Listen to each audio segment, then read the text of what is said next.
Corona काल के बीच school fees को लेकर पेरेंट्स और टीचर के बीच जो जद्दोजहद है वो अभी भी जारी है। पेरेंट्स हैं, उनका कहना है कि जो स्कूल्स हैं वो ज़बरदस्ती जो स्कूल फीस है उनसे वसूली जा रही है। इसी बीच इसी मुद्दे पर हमारे साथ जुड़े हैं स्कूल एसोसिएशन के प्रेसिडेंट सुरेश चंद जी। उनसे जानेंगे कि आखिर क्या है ये मामला और किस तरीके से जो पेरेंट्स के अंदर जो ये भ्रांतियां हैं जो फैल रही हैं वो किस तरीके से सारी चीज़ें क्लियर हो पाएंगी। सर, ज़रा आप बताइए कि किस तरीके से जो पेरेंट्स हैं वो समझ पाए इस बात को, जो स्कूल है वो मनमानी नहीं कर रहे हैं, जो ऑर्डर जारी किए गए हैं उसी के अनुसार जो फीस ली जा रही है।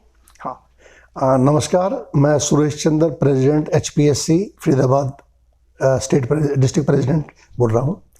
और मैं इसको आपको थोड़ा डिटेल में बताना चाहूँगा कि जब से लॉकडाउन हुआ है, 22 मार्च को लॉकडाउन हुआ और 27 मार्च को गवर्नमेंट ने लेटर निकाला कि स्कूलों की फ़ीस स्थगित की जाती है। सभी स्कूलों ने उस बात को माना। उसके बाद 11 अप्रैल को लेटर निकाला कि आपने मंथली फ़ीस लेनी है, उस बात को माना। उसके बाद फिर गवर्नमेंट ने लेटर निकाला 23 अप्रैल को कि आपने ट्रांसपोर्टेशन चार्जेस नहीं लेनी है टिल द लॉकडाउन पीरियड। तो इस प्रकार 9 जून तक सीक्वेंस ऑफ लेटर्स निकले और मीडिया की वजह से और डिफरेंट एजेंसीज की वजह से एक माहौल पैदा किया गया कि स्कूलों में ये चीज़ लेनी है या ये नहीं लेनी है। कन्फ्यूजन हुआ, इसमें पेरेंट्स भी कन्फ्यूज़ हुए, स्कूल भी कन्फ्यूज़ हुए और गवर्नमेंट के क्लियर कट ऑर्डर नहीं हो पाए, क्योंकि हम सभी के सभी एक एजुकेशन एक्ट से बंधे हुए हैं, गवर्नमेंट भी, स्कूल भी और पेरेंट्स भी। तो उस बात को लेकर के सभी लोग कोर्ट चले गए, पेरेंट्स और स्कूल्स। अब मैटर सब जुडिस हो गया। कोर्ट के अंदर जाकर के पंजाब और हरियाणा के दोनों स्टेट के हाई कोर्ट का 31 जून को डिसीजन आया। 30 जून के डिसीजन के अंदर वो कंप्लीट डिसीजन आया। उस डिसीजन के अंदर जो स्कूल में नए बच्चे एडमिशन हुए थे इसी साल, उनके बारे में कहा, वो कन्फ्यूजन था कि एडमिशन फीस ली जाए ना ली जाए। उनके लिए क्लियर ऑर्डर में आया कि पेज नंबर 47 पे जजमेंट के कि ट्यूशन एडमिशन फीस ली जा सकती है।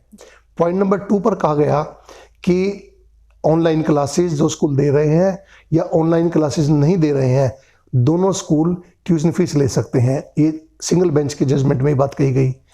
तीसरी बात ये कही गई कि स्कूल के annual charges, actual transportation charges और एक्चुअल बिल्डिंग फंड ये लेने हैं और एक्चुअल का वर्ड की बैलेंस शीट सबमिट करनी है और प्लस जो एक्सपेंडिचर नहीं हुए हैं वो नहीं लेने हैं। उस लेवल पर आकर के स्कूलों ने 15%, 20%, 25% अपने एनुअल चार्जेस को रिड्यूस किया। हालांकि ट्रांसपोर्टेशन के एक्चुअल एक्सपेंडिचर को लेने के लिए कोर्ट ने अलाउ किया था, लेकिन उसके बावजूद भी किसी स्कूल ने ट्रांसपोर्टेशन डिमांड नहीं किया। अगर किसी ने डिमांड किया तो उन्होंने बैक कर लिया उस बात को। उसके बाद नेक्स्ट पॉइंट में कहा गया कि आप अपने स्कूल को अपनी फीस को रोल बैक करिए। जो 20-21 सेशन की फीस थी जो अनाउंस हो चुकी थी एज पर फॉर्म 6, उसको रोल बैक किया गया और 19-20 की फीस ली गई। जिन स्कूलों ने फीस जून तक 21-20 की ली थी, इन्होंने रोल बैक करके 19-20 की फीस ले ली गई। उसके बाद कहा गया कि जो चैलेंज्ड पेरेंट है फाइनेंशियली कोविड के पीरियड के दौरान, उनको एक फॉर्म भरना है, अपने फाइनेंशियल डॉक्यूमेंट सबमिट करने हैं और सबमिट करने के बाद स्कूल सिंपैथेटिकली उन पेरेंट्स के बच्चों के लिए कंसेशन दे। उसको जिन्होंने अप्लाई किया, जो ऐसे केसेस थे, उनको सभी स्कूलों ने सिंपैथेटिकली कंसिडर किया और पेरेंट्स के लिए भी एक राइडर लगा दिया कि कोई पेरेंट्स फॉल डॉक्यूमेंट दे करके इस कंसेशन का नाजायज फायदा ना उठाए। ये पहले जजमेंट के अंदर मुख्य बिंदु हैं जो बात कही गई। इसके बाद इस जजमेंट को भी चैलेंज किया गया। इस पॉइंट को गवर्नमेंट ने भी चैलेंज किया और कुछ पेरेंट्स एसोसिएशन ने चैलेंज किया। हरियाणा और पंजाब दोनों जगह चैलेंज किया गया, हरियाणा गवर्नमेंट ने, पंजाब गवर्नमेंट ने, और ये क्लब होकर के एक जजमेंट 1 अक्टूबर को आया जो हरियाणा पंजाब दोनों के लिए था। उसके अंदर उन्होंने ये कहा उस जजमेंट के अंदर कि ये जो सिंगल बेंच का ऑर्डर है shall stand with modification. Modification क्या किया?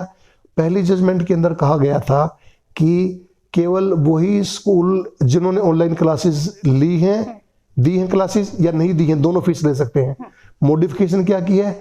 जिन स्कूल्स ने ऑनलाइन क्लासेस नहीं दी है वो ट्यूशन फीस नहीं ले सकते। एक मॉडिफिकेशन ये की। दूसरी मॉडिफिकेशन की कि जो स्कूल ये जो ट्रांसपोर्टेशन को लेकर के कही गई कि जब क्योंकि बच्चों को ना लाया गया है ले जाया गया है तो ट्रांसपोर्टेशन चार्जेस नहीं लेंगे टिल द फर्दर ऑर्डर, तो ट्रांसपोर्टेशन चार्जेस भी रोक लगा दी गई। ये दो मॉडिफिकेशन की गई है और डायरेक्टर एजुकेशन ने इस कोर्ट के ये 1 अक्टूबर के कोर्ट के ऑर्डर को कंप्लाइंस करने के लिए 9 अक्टूबर को लेटर निकाला और उसके अंदर जजमेंट की बातों को क्लियर कहा कि ये विद मॉडिफिकेशन को लेकर चले। उसमें सिंगल बेंच का भी हवाला दिया गया है और डबल बेंच के जो मॉडिफिकेशन का भी दिया गया है। इस लेटर को भी मिसअंडरस्टूड किया गया, मिसइंटरप्रेट किया गया और अलग किस्म की भ्रांतियां फैलाई गई जिससे स्कूलों की फी लेने में प्रॉब्लम आई। स्कूल जजमेंट में ये भी कहा गया कि स्कूलों को पूरी फीस दे, सैलरी देनी, ये देनी, सारी बातें कही गई हैं, डिटेल के अंदर वो चीज़ें हैं। और उस दूसरी तरफ ये इस किस्म की आप एनुअल चार्ज नहीं ले सकते, आप ये नहीं ले सकते, आप वो नहीं, इस किस्म के चार्जेस लगाए गए। तो फिर उसके बाद 3 फरवरी 2021 को डायरेक्टर एजुकेशन ने कंप्लायंस ऑफ दीज ऑर्डर्स का एक फिर दोबारा ऑर्डर लिखा। उसके अंदर क्लियर कट लिखा गया कि इन दोनों ऑर्डर को आप इकट्ठा करके पढ़ेंगे, अलग अलग करके नहीं पढ़ेंगे। पहले ऑर्डर को जो सिंगल बेंच का ऑर्डर था उसको डिस्पोज ऑफ नहीं किया गया है।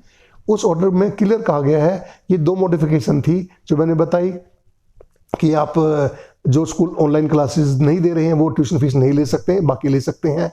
एनुअल चार्जेस आप ले सकते हैं, इसमें कहीं रोक नहीं लगाई गई, आप ले सकते हैं।